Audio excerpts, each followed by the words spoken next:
Hey, good morning, everyone. All right, so we are going to start with the process builders by today, and we completed with the workflows.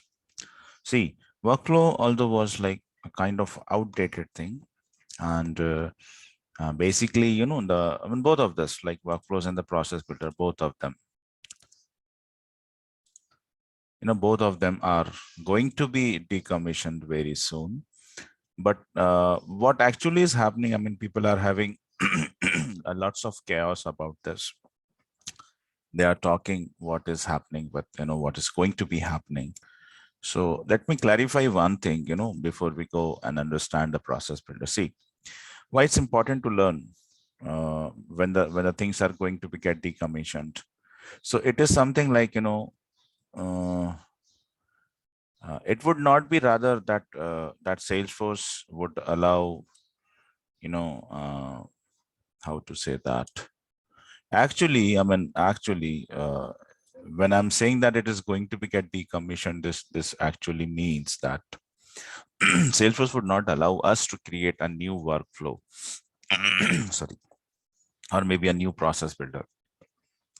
So if you wanted, for example, if you wanted to create an automation, the better would be if you go with the lightning flows. But whatever the existing workflows and the process builder, they are still there and they have been created. They would still be, they would still be in working state till the time there's an announcement from the Salesforce that now you would have to convert everything and you have to migrate your whole business logic from process builder to the flows. But that is what we already have started somehow. Internally everyone knows this, but these two automation would still be there.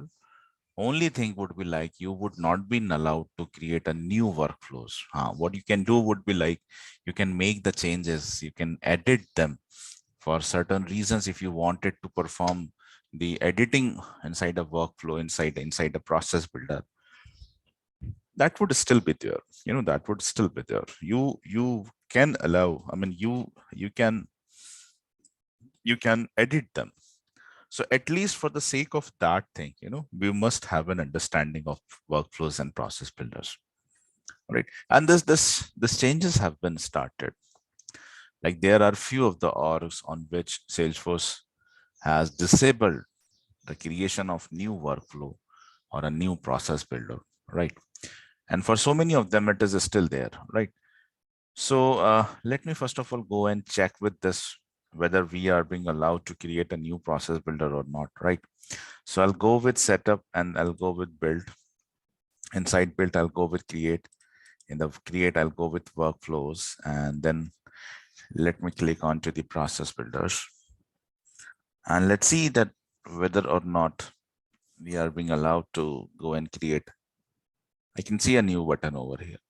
All right, I can see a new button over here. So if I make a click over here, so it is although recommending that you should whatever the automation you are creating, the flows are the future of low code automation. That means it's the most powerful thing. So you can use to create most of the automation that you are trying to build in the process builder, that you can definitely try to create instead of doing it into this. You can try to create this in the flows, but at least we are having this create a flow, or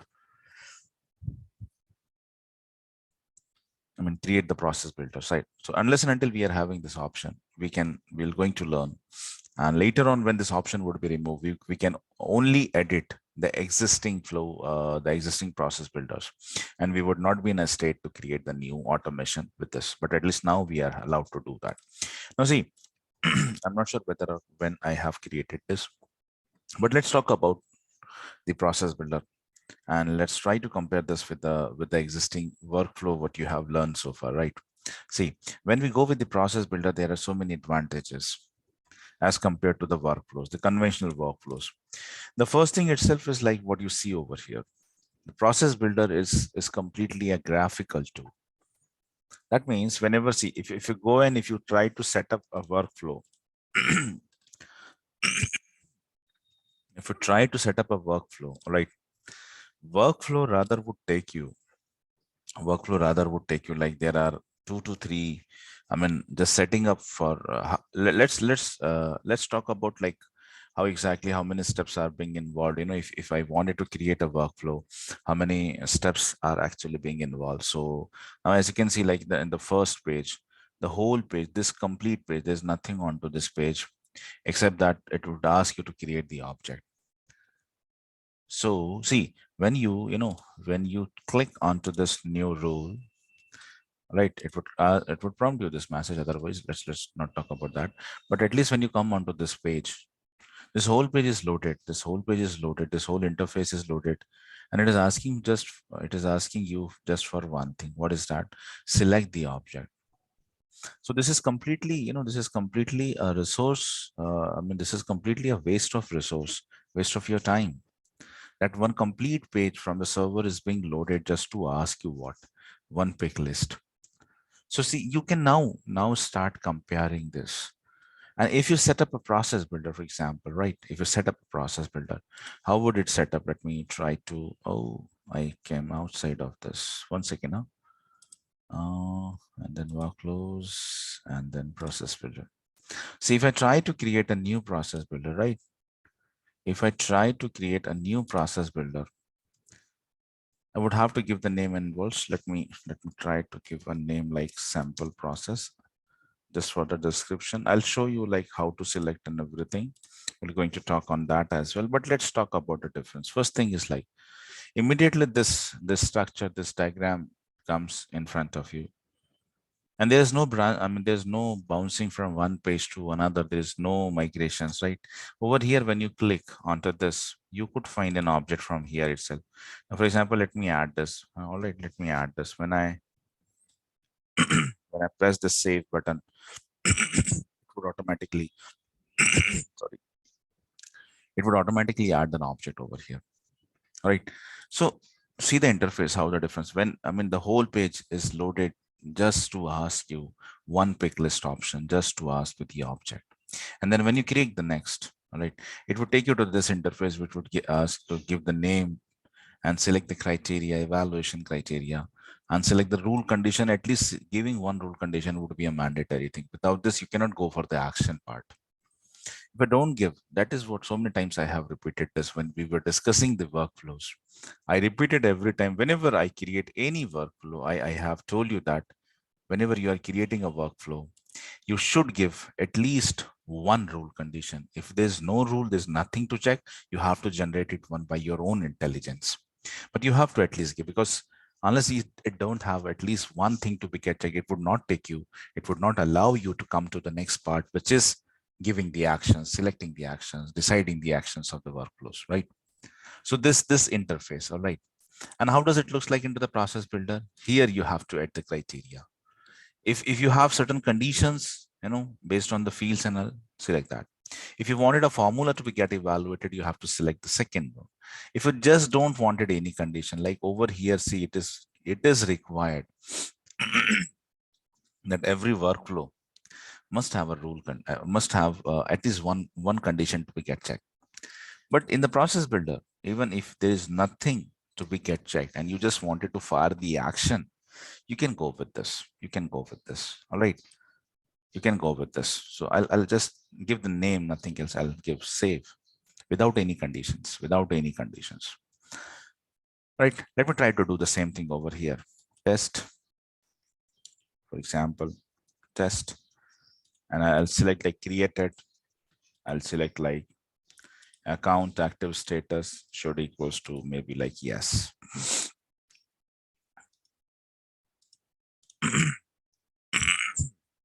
And then save and next. Now it would be like on I've migrated to third page, right?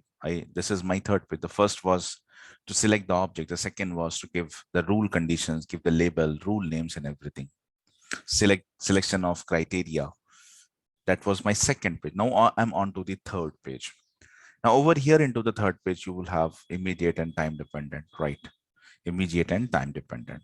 From here, you have to add the action. From here, you have to add the action. Now, similarly, if you go with add actions, You see, if you click onto this, for example, an email alert, see another page is being loaded, right? So here, every time when you try to do something in the workflow, it would eventually load one page from the server. Every time, right? Every time you try to add an action, any action, or you try to create a time trigger, it would take you to another page. It would take you to the another page. All right. So basically, if you compare this difference, and over here, see, there was no bouncings. You are still over here. You wanted to add the actions, immediate and time dependent, whatever. All right, whatever. So you just have to come over here, nothing else. You just have to come over here, and you are still onto the same page. So there are so many benefits. There are so many benefits as compared to the process builder and the workflows. And I'm giving you this in the assignment that you guys have to create the differences, right? I'm giving you this in the assignment. Let me try to write it down somewhere over here.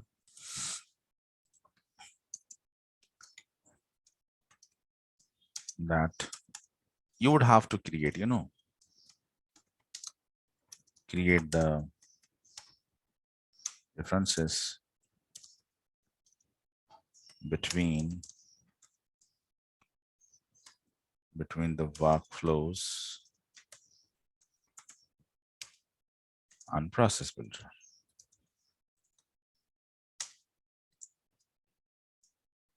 And process builder. All right.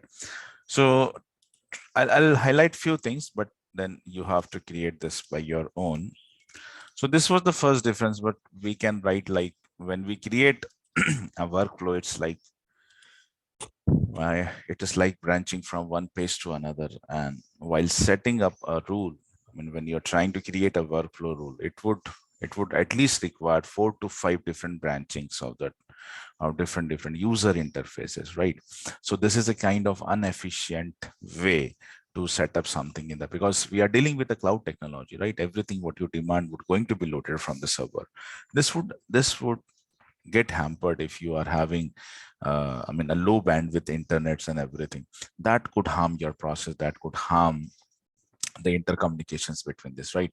Whereas if you see the process builder, it's a kind of a graphical tool where everything is set up just over here itself. And when you click, the component is loaded, and that component is loaded over here itself. I mean, this is something which is designed on Aura. All right. So this is something that is designed on Aura. So whenever you click on something, it would load eventually a component, and that component still is loaded onto the same page. You don't have to branch yourself from one page to another page. All right. So that is what is the point number one. Then let's talk about few more technical differences between this. See, in the workflows, if I go with like how many actions are there? So there are only 3 actions, rather 4. I mean, you can assign a new task to a particular user. You can send the email alerts. You can update the fields in the same object, in the cross object, you can send the outbound messages, which is literally an outdated thing. And you can Google this as well. What is an outbound message and everything? See, when we talk about field update action, I have taken 2 different types. There were 2 different types, so I've taken them. You remember we learned something called as same object field update action, and then cross object field update actions, right? So there are 2 kinds of field update actions over there, same object and cross object. But when you typically do a cross object field update action, all right, there were few considerations that time. Let me take you to that. So the first was like the relationship type must only be the master detail. Second was you have to update from the child to parent. That means you have to create this workflow on the child object, and then you have to update the field from the parent. And you cannot make it vice versa. You cannot make it vice versa. So this was like when we are trying to do the cross object field update action, but using the workflows. Now, the first difference between, when we talk about the number of the operations in a workflow, there are only 4 actions: assigning a new task, sending an emails, updating a field, and sending the outbound messages. Now, when we talk about like process builder, there are so many operations. See, there's a list of operations, and there are so many of them. What you can achieve with the process builder. You can create a new record. That was not possible. You can just update the records over here, right? Field update action. I could update the record of existing field, but here I could even update, although I could create a record as well. That is what it is possible with the process builder, right? Process builder is capable even to create a new record. Workflow cannot create a new record. Workflow could only perform the editing in the existing record. But here you can perform the update, you can create a new record as well. And when you are performing the update operation, you can perform update on the same object, on the cross object. When you do this, the cross object field update action, when you do this with the workflows, there were few considerations, there were few constraints that we have to take in our mind. And there were few restrictions, like relationship type must always be a master detail relationship, and we can update only from child to parent. But here, when you are using, when you are doing this with the same operation, the cross object field update action, and when you are doing this with the process builder, there is no restriction, there is no constraints. Like if the relationship is master detail, that is okay. If even it is lookup, we can also do that. We can update the fields from child to parent, and at the same time from the parent to child in the both directions. So process builder literally is very flexible. It is literally very powerful. Then we can call Apex as well. I mean, if you are having a code, if you have created a class, inside a class, there are few methods. You would be going to learn all this. What is a class? What's a method? And if you want it, for example, there is a certain business logic, there is a certain implementation, you created that inside a method. All right, there is a requirement which have been achieved by creating a method. That is called as a business logic. You implemented a business logic by writing the Apex code inside a method. You can call that method over here as well. You cannot call a complete class. People used to ask this in the interview. When I say that I could call an Apex, when I say that I could call an Apex inside process builder, does it mean I could call a class? You have to answer them no. You cannot call a complete class inside your process builder. Rather, what you can call is a method. You can call a method. See, you're going to learn this whole terminologies, whatever I'm discussing right now, you would going to learn all of those things. But important is to listen. If you wanted to write, that would be a very good thing. That would be a very good thing. All right. So when we say that using a process builder, we could also call an Apex. Does it means we could call a class, a complete class? The answer is no. You actually, whenever you call an Apex, you actually call something called as methods. Methods. Now, methods are members of the classes. You would going to learn this, but in the programming, when we start the programming, when we start the development part, all right, that time you're going to learn it. Right. See, the methods we can call inside the process builder, but there is a condition. There's something that we have to make that method. Something called as invocable. I think that has written in the theory.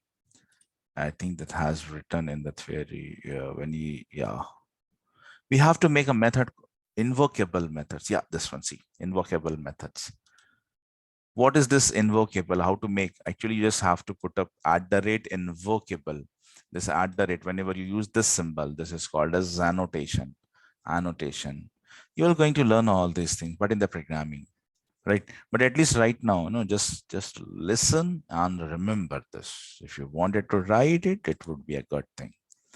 You can call invocable methods, only invocable methods inside process builders. If a method is not invocable, we cannot call it inside the process builder. If you wanted to call that certain business logic is being implemented, I wanted to call them, you have to, you have to make that method as an invocable, for example. So if I'm selecting an Apex, all right, so I'll have to, for example, I'll have to call that methods which are invocable. I can call those methods which are invocable over here. So that is what is a big difference. All right. You cannot call Apex from the workflows. Then email alerts is the same thing as you can, as you did it in the workflows, the same thing, that could be done over here as well. Now one process builder can also call a flow. You can also call a process from one process builder, could also call a process builder, it could also call a flow. If you, for example, if you have designed certain business logic, advanced business logic, but using the flows, right? You can even call it from here.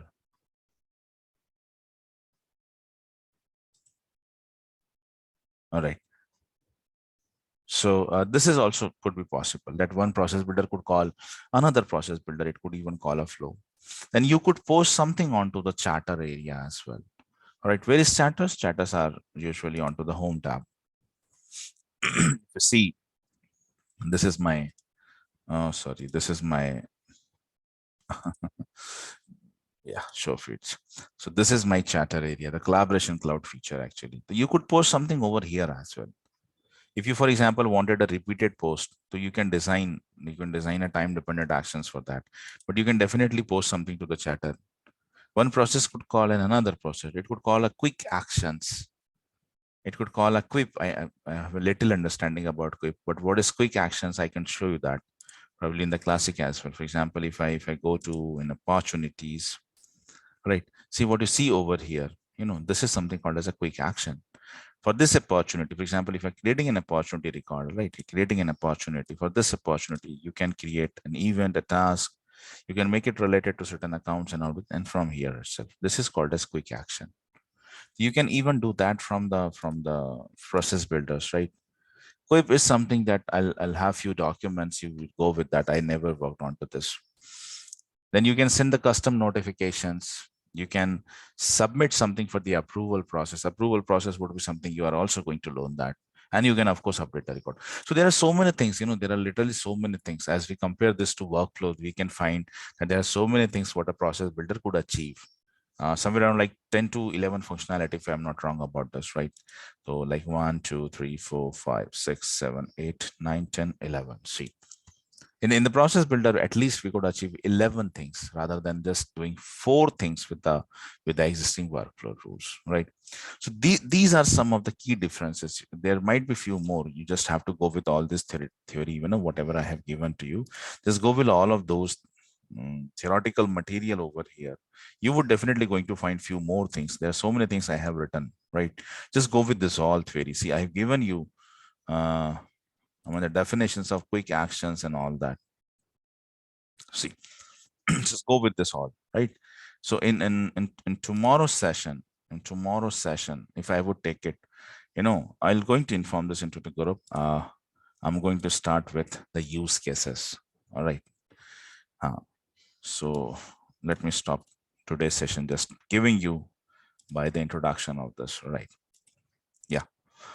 So where let me stop the recording first of all.